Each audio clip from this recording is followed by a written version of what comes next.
first of all, Gareth, Trent Alexander-Arnold, how is he?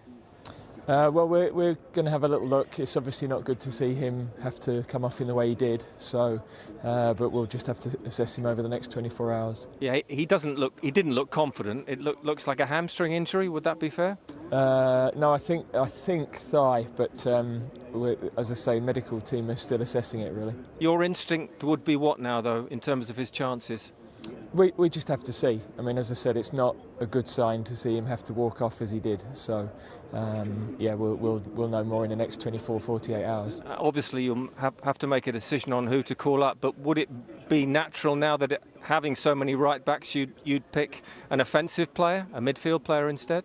Well, let's see if how Trent is first, and then we'll go from there. And how do you feel for him? Because obviously he's fought to get back into form and to be here. Yeah, I mean, look, we don't know the full extent. So, as I said, you know, last thing you want is to see him have to come off in the way he did. How do you sum up tonight? I thought we started very well. I thought we used the ball well in the first hour or so. I mean, we're playing against a very good team who have qualified with, got some very good players, Alaba, Sabitzer, they get in between the lines well. So I thought the first hour was good in terms of the quality. I thought after that, of course, we needed to make a lot of changes. We needed to preserve people. We got a bit disjointed, a couple were getting cramp.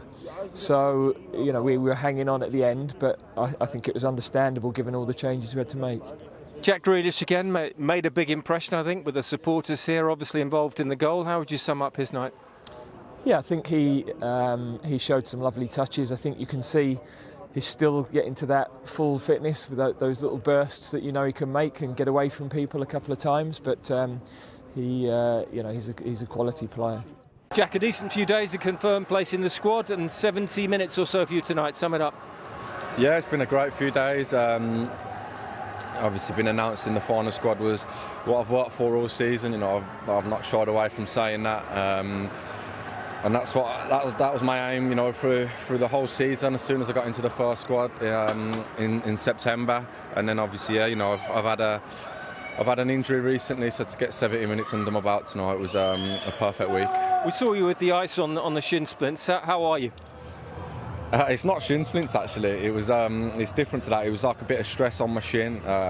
It's like a different type of injury. Should we be concerned? Are you concerned? No, I'm not concerned. I'm obviously still aware of it a little bit, so I still need to keep on top of it and do whatever I can to you know, heal it after when I play in these games and stuff. So yeah, that's why I had the ice on. Because obviously we know how narrow the margins are. We've seen Trent at the end there. It doesn't look good for him. I'm not too sure what's happened. You know, like you said, you know, it didn't look good the way he was walking around the pitch, but fingers crossed that he'll be okay in the next few days. And how do you sum up tonight for the team? A win in the end, but it was hard fought. It was hard, yeah, of course, but you know, you can't knock Austria. You know, they're a very good team. You know, they've got players in the Bundesliga, top players as well.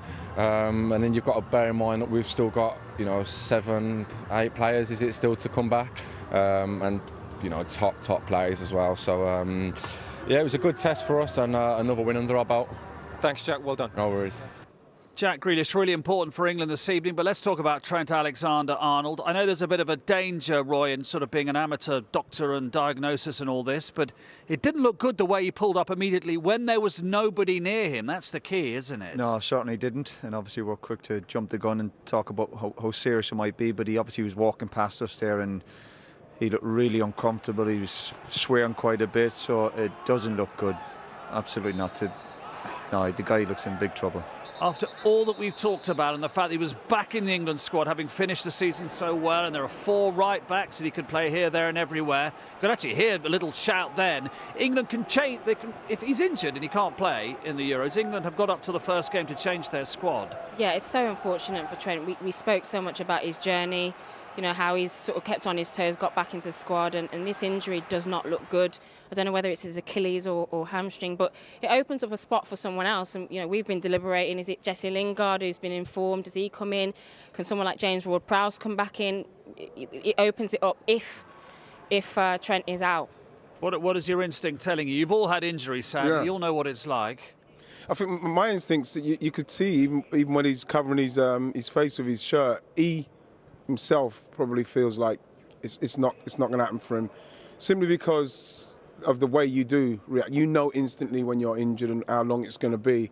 And that, for me, it looked, the way he kicked the ball is high. I don't know, it looked like thigh, hamstring. I don't know what it could have been. But if it's that, and we're talking about 11 days, there's no way he's going to be able to make that.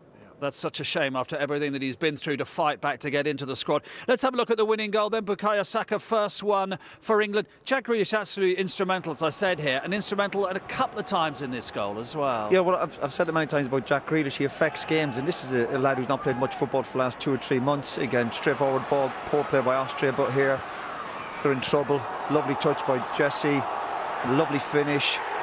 Really good goal, a great example to people watching the game. You know, football is a running game, and as soon as they win the ball there, you see Saka, again, brilliant, running forward. Kane, obviously, got great options. You end up being, what, 4v3.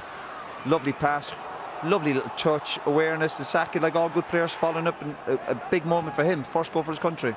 What I really like about that move, and obviously we spoke about it at half-time, is Kane's on the wing there, but someone is occupying. Jack Grealish is occupying those centre-halves. He affects the centre-halves. In the first half, that wasn't happening. And that run has allowed Lingard to then play him in, and obviously great finish from a good angle from Saka. Down to, as well, is to have the legs and the runners. And this is why, as much as you can see it there with Jesse Lingard, you see it there with Saka and even with Grealish, but then you look at Marcus Rashford and Sterling. We can't have people continually wanting to come to fit. We're going to need people going beyond and stretching teams. The way that Grealish has played this evening, is Grealish a starter? We were just talking about it watching the second half inside, or are he and Foden a bit too similar to play either side of Kane?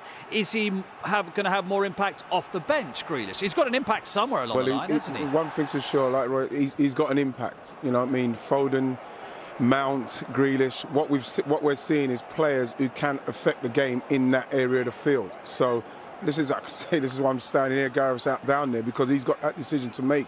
But what you see with Grealish is whether he's running with the ball, whether he's one-touching, whatever he's doing, he's affecting the game, and that is what you need in tight games. He's just a pure quality player. We talk about as well that he gets criticised a lot for, you know, going down, and he wins free kicks, but that's vital in the modern game, set plays. Every time I watch Jack Grealish play, he affects the game. Have you got an instinct, a starter or a sub? Listen, he'd be delighted to get through 70 minutes. I'd find it very hard to leave Jack out. I think he's a quality player, and he's one of these players that, at the moment, I suppose, in terms of the England setup, is a little bit under the radar. But he could be the star man for England, because he makes things happen. We keep saying it. You know, what I would say with it is that Foden, Kane and Sancho, still for me, is that three's not bad. But Jack building into this tournament is only going to get better. He's going to affect it somewhere along the line. Yeah. And he's got courage. He always wants the ball. You see that in all the top teams in the world. The Ronaldo's, Portugal. You need a player like that who wants the ball in tight areas, and he's brave, courage, makes things happen. I think he's outstanding. Better as he gets fitter as well. Yeah, I mean, that's him playing 70 minutes with an injury he's still nursing.